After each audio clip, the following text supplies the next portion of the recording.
But for me, shame is more of a feeling. It feels like this very heavy feeling. It's like this cloak that we have to take off ourselves. And it's usually one of the big ones at first. For most, but will people come to me and say, so do most people have anxiety around money? Do most people have anger around money? I'm like, well, that's your emotion. Meaning we usually have a cocktail of emotions. But for me, it was shame. And for many people who come to me, it's shame. As I'm saying, just I'm not okay. Something's wrong with me.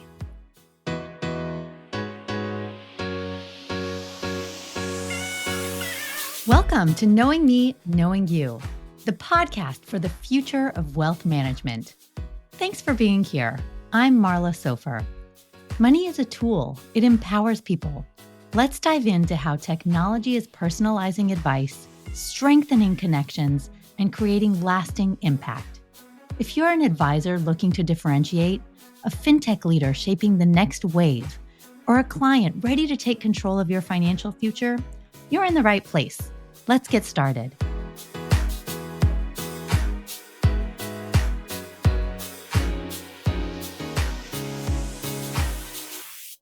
Hello, and welcome to the Knowing Me, Knowing You podcast, the Know Me podcast, where we explore the art and science of discovery to build meaningful connections in financial planning. Today, I'm excited to welcome Bari Tessler. Bari is a pioneer in financial therapy and the creator of the Art of Money program. Bari's been transforming the way we think about money since 2001, teaching people how to navigate the emotional and practical sides of their financial lives with compassion and clarity. Bari's work centers on healing the deep shame and anxiety that many of us feel around money, creating a path toward empowerment and financial well-being. In this episode, we're going to explore the roots of money shame and how it manifests in our daily lives, and some tools that we can use to overcome it. Welcome, Bari, to the Knowing Me, Knowing You podcast. It was wonderful to learn a little bit about you, and I'm excited for you to share with our listeners a little bit about your work and your very different approach to money, your very pioneering approach to money therapy. So what excites you about the moment that we're in right now and the work that you're doing to help transform people's relationship with money? Well, what excites me about this time, I would have to say, is I'm just turned 56. I'm an older mom. I have a 16-year-old son, and I love this life phase. I mean, I've been with my husband 24 years, but I love having a 16-year-old son. So preteen was rough, and this phase I'm loving. That's a little personal, and I'm in menopause. I mean, I've passed perimenopause, so that's very exciting too. Professionally, some new things this year is that after teaching my financial therapy method in a year-long version, which I've been doing for the last 11 years, we moved it to a 3-month program with a lot more live teaching, so it's weekly teaching. We just had a sense that people were feeling overwhelmed with everything that's happening in the world and in their personal lives, and 3 months just felt better. So that's something new we started doing last year. I'm in my second round of it now, and I'm teaching live again, like live. Like actually, I'm going to get on an airplane. I'm going to Hollyhock Retreat off of Vancouver, Cortez Island, and there's a beautiful retreat called Hollyhock. I'll be doing a 5-day retreat there, and then a 5-day retreat off of New York, not off of New York, but an hour from New York City at Omega. And I haven't said yes to live teaching. I've been teaching everything online since my son was born 16 years ago. Before that, I used to travel and teach live all over California. I live in Boulder now. So this is the first time in 16 years that I'll be teaching live again. So that's a teeny bit about what I'm excited about now. That's really exciting. I have a 17-year-old son as well. So I very much empathize with that joy when they come out of those preteens. Like it feels like a 1-month period where they go through like every size, and then they go from like kid sizes to adult sizes, and it's in a snap of fingers, and then all of a sudden they're massive. I experienced that anyway with my son. I would love for you, if you wouldn't mind, to just start with your story, which is so inspiring. So it's so connected to your work. What inspired you to create the Art of Money and to really put your entire life's work around building this better relationship with money and shaping your approach to how you want to help people? Yes, it certainly surprised me that this was my topic and theme, money. I grew up dancing and wanted to be a dancer. And then I also wanted to be some kind of businesswoman because my dad was a business guy. So I wanted to be a businesswoman at the age of 12. I didn't know what kind of business. And then at the age of 16, I asked my parents if I could go to therapy. I wanted to understand myself on a deeper level. So being a dancer, businesswoman, and psychotherapy. So that's what led to, I didn't know what I wanted to be when I grew up. I got my undergrad in history, and then I went to travel for a bit. And I think I just had this flash where I thought I made up somatic psychology, dance movement therapy, but I didn't make up anything.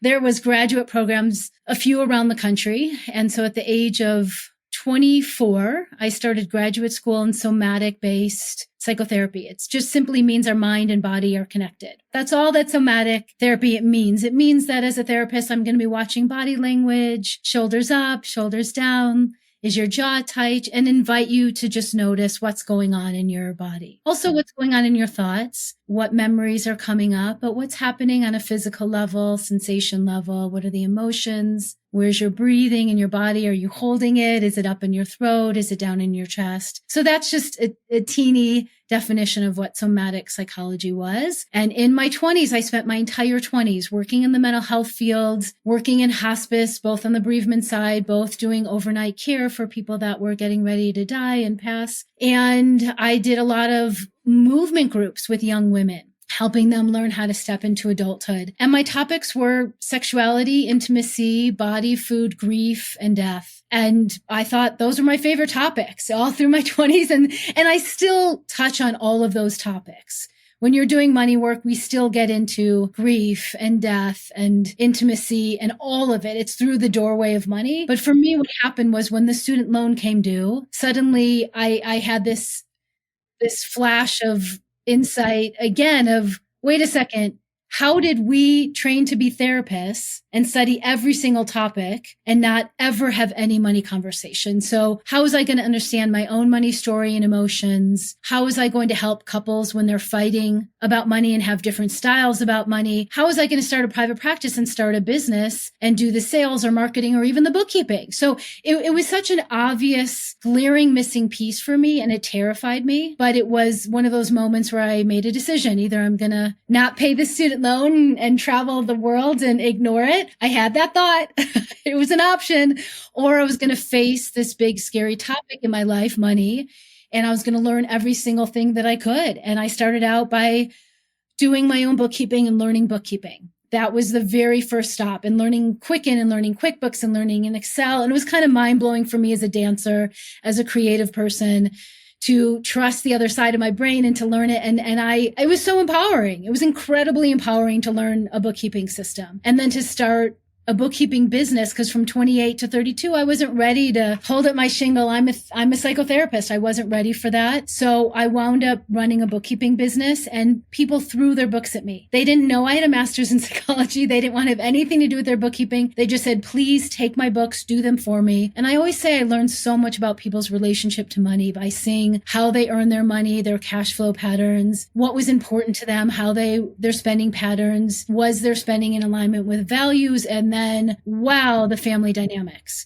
Because I would come into a family business, whether it was an artist or a therapist, and there would be, the children or the teenagers coming into the office at different times, or husband and wife dynamics. I learned so much. So at 2001 is when I had a mentor who basically said, it's time for you to give a talk on your method. And I said, what are you talking about? And she said, young lady, it's time. I went for a big long walk in the woods. And I just started asking myself, what framework, what questions, what practices can I bring to my community to help them to have a more mindful, healthy, savvy, empowered relationship to money? I probably used different words back then. I came back home. I was living in California in a tiny cabin with my husband. We threw up white paper on the wall. He helped me create my method, my 3-phase method, which I now call money healing, money practices, money maps. Back in the day, it was financial therapy, values-based bookkeeping, life vision planning. And my husband, when he saw what was happening on this white paper, he was the one to first that I heard of use the term financial therapy. He said, you're doing financial therapy. And I said, what did you just say? What was Yeah. that? And I immediately Googled it. There was one other woman in Canada who's calling herself a financial therapist. And I just was blown away. And then I started immediately teaching this method, this financial therapy method, in small groups in my living room of 10 people over and over and over. Every night, one night in San Francisco, one night in Berkeley, one night. And then I moved to teleclasses, and then I moved to, online.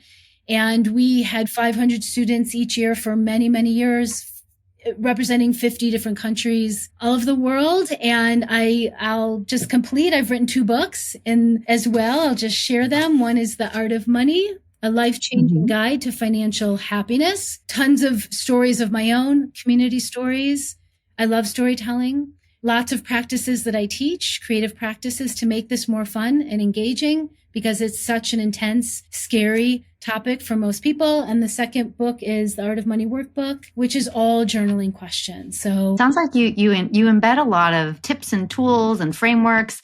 Before we get into that, because we'll touch on some practical tools. But first, I wonder if we can touch a little bit on just the definition of money shame. And so you've described money shame as one of the biggest barriers to financial well-being and health. So what is money shame, and why do you think it's so pervasive? So for me, when we're starting to understand our relationship to money, and I start here first. I'm a therapist. I'm a trained therapist. So I'm going to start here first, where I have colleagues, financial coaches. They go right to the numbers.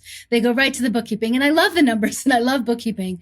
But for a lot of folks that come to me, they need to understand what the emotions are first. So it's something like 90% of our money decisions are based on our emotions. It's one of the only stats I used. I told you I'm not academic, but I go back and forth with Rick Haler, who's financial planner. Also one of the first financial therapists, was on the board of the Financial Therapy Association that was created years later. Him and I go back and forth. Is it 85%, 90, 95% of our money decisions are based on our emotions? So first, what are the set of emotions that come up around money? Guess what? They're the same set of emotions that come up in every other area of our lives, from shame to anger to anxiety to jealousy to sadness to, I can go on and on, right? I have a whole list in my second book of all the different money emotions. But for me, shame was first for me. And for many people, shame is the first one. And so money shame is, I'm not okay. Something's wrong with me. I'm stupid. I mean, people come up with all sorts of versions of how it comes up for them. It's a little different, but basically it's something's wrong with me around money.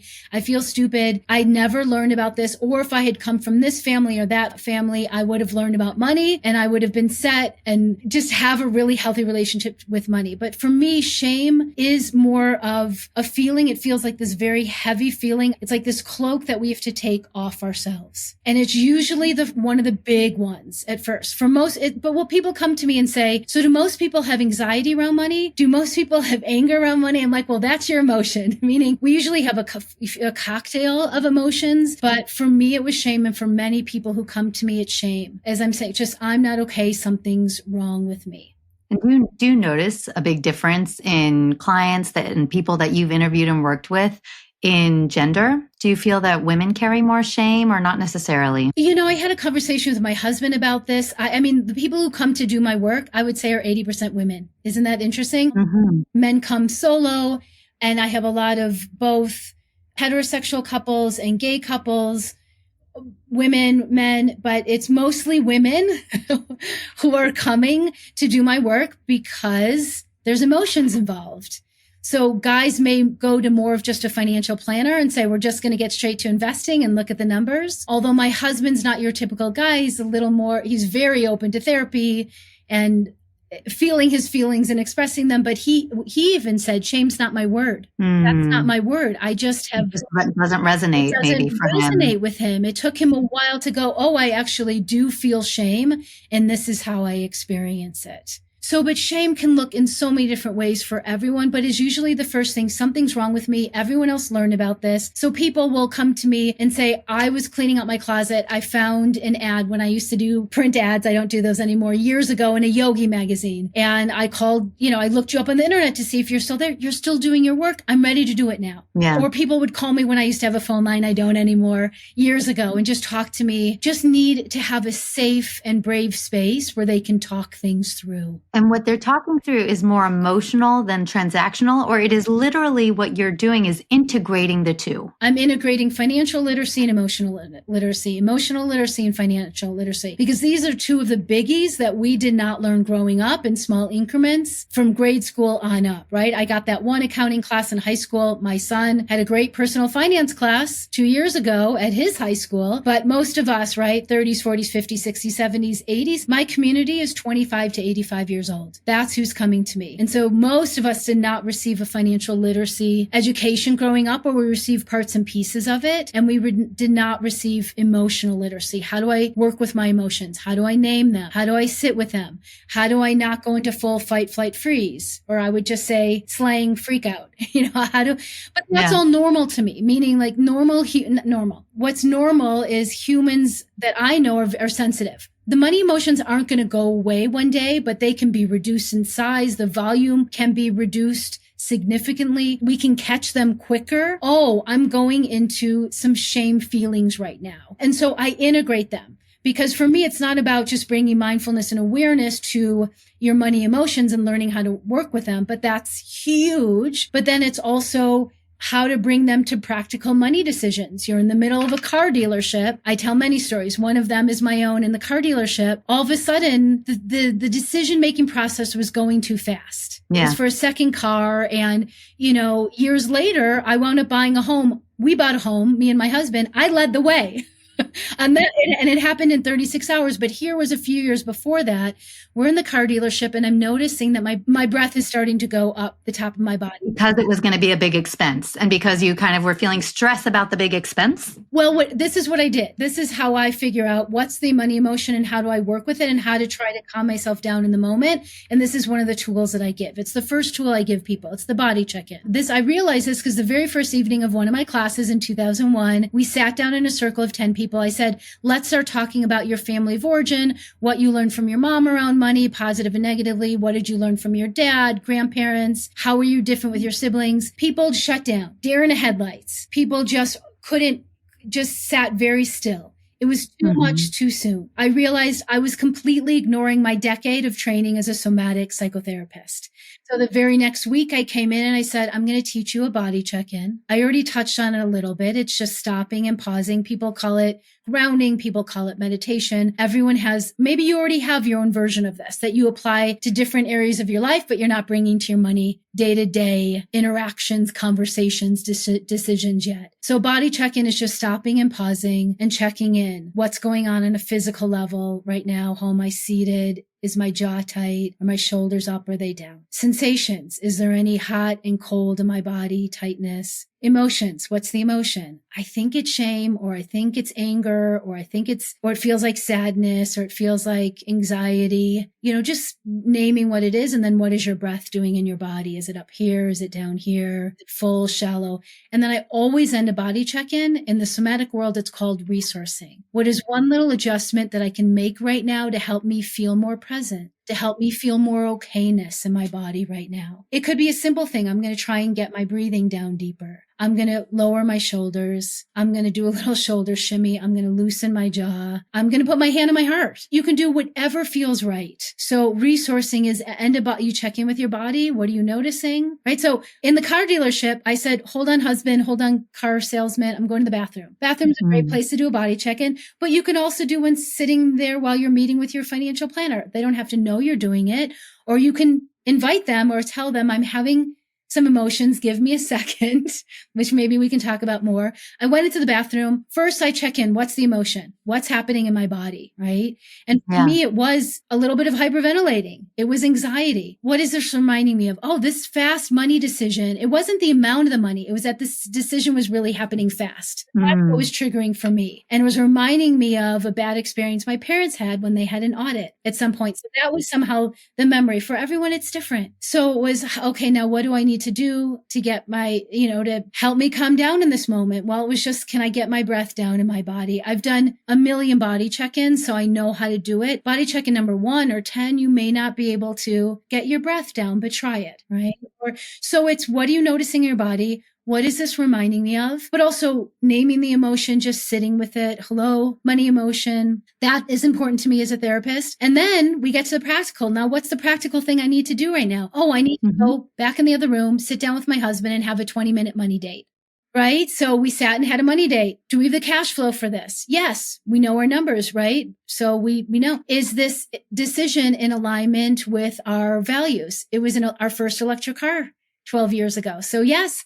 Is this decision going to affect our larger goal of buying a home? We didn't think so.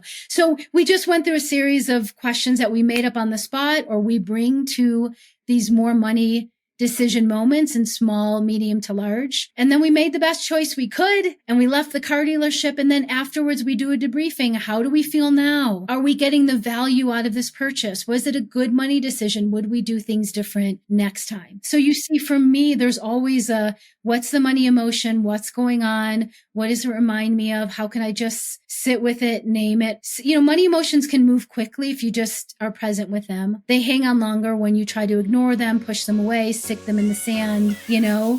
What if financial planning wasn't just about numbers, but about you, your values, your goals, your vision for the future? Nomi is transforming client discovery for wealth managers, going beyond assets and risk scores to uncover what truly matters. With behavioral insights and real-time data, Nomi helps advisors personalize advice, build deeper connections, and grow their businesses. Because the best financial decisions start with knowing you. Discover the future of client engagement at nomi.com.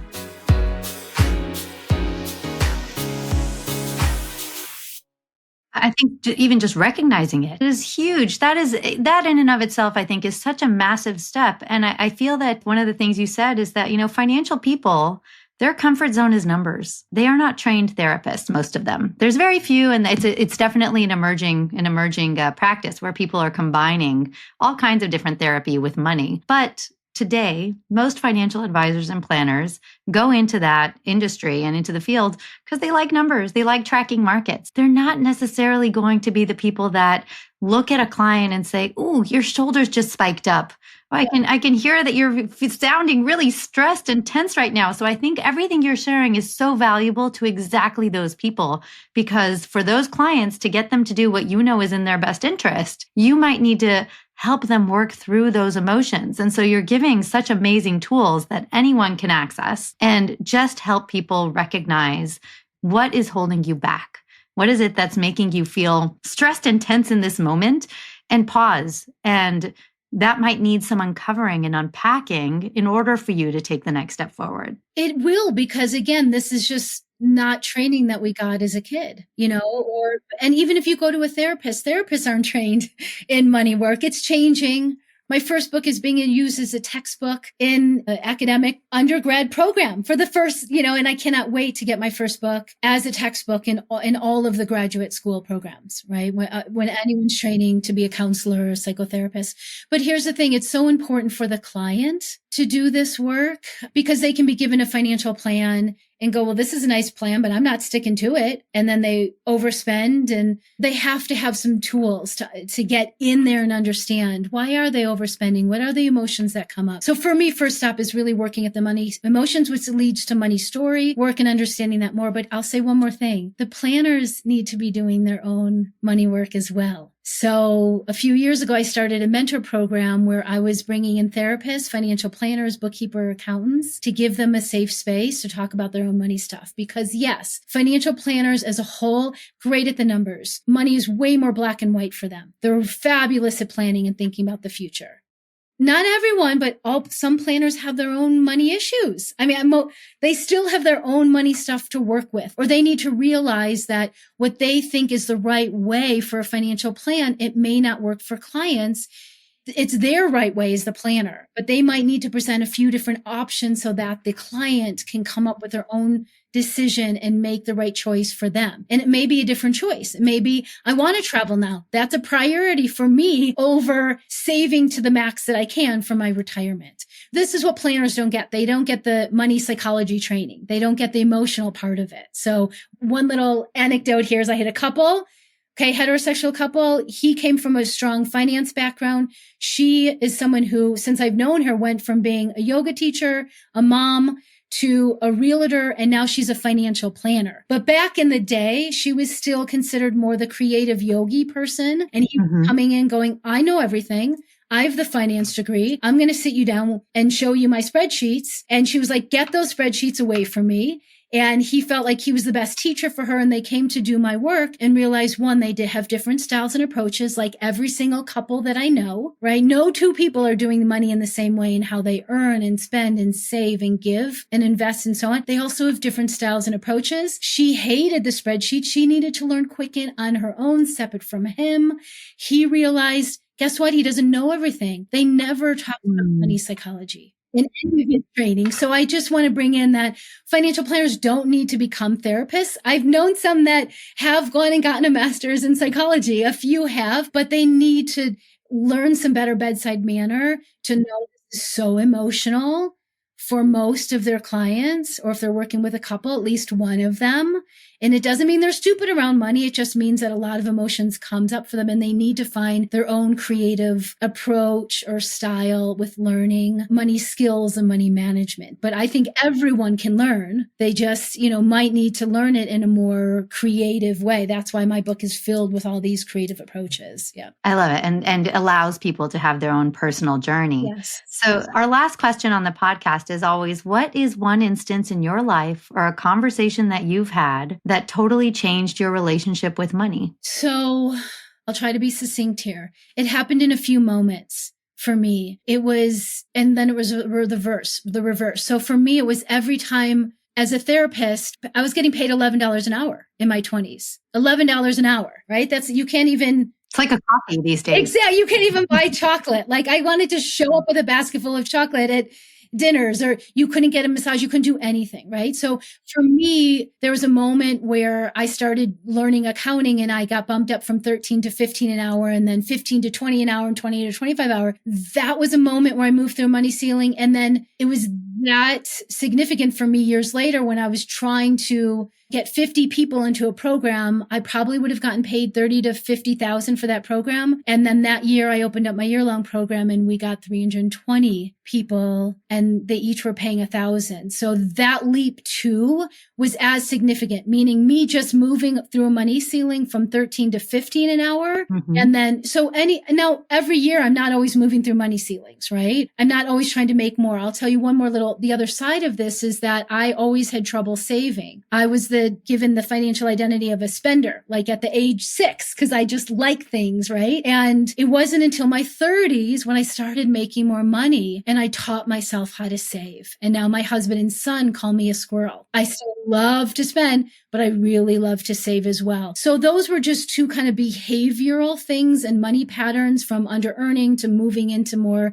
sustainable earning, to learning that you can be a spender and a saver. It's not one or the other. We all have tendencies and so on. So those are just a few little things that had a significant impact on how I feel about money. But those are very practical examples that I gave you. I didn't talk about emotional ones, but those are some good practical ones. Yeah, those are great. And we could certainly go much, much deeper, I'm sure, into all of that. Thank you so, so much. This conversation has been great. I'm grateful for you sharing your wisdom and your journey and your compassionate approach to financial healing. Money shame is something that so many of us carry, often without realizing it. And one of the things I love the most out of this conversation was the importance of realizing it and acknowledging in your body how you are reacting to the emotional experience that you're having around money. And so until you do that, you can't really transform that relationship. And I would say one last thing. Please be mindful as you're going back to look at your money emotions now, or to learn about your family history, and you start doing that work, to add big doses of compassion in. Because I always say, why try to update your financial identity or money story or make changes if you're going to be self-critical to yourself the whole time? So as we're looking at so-called past money mistakes, and I say that in quotes, please add compassion and compassion and compassion and learn. Who was I then? That was the best decision I made. How would I do that differently now?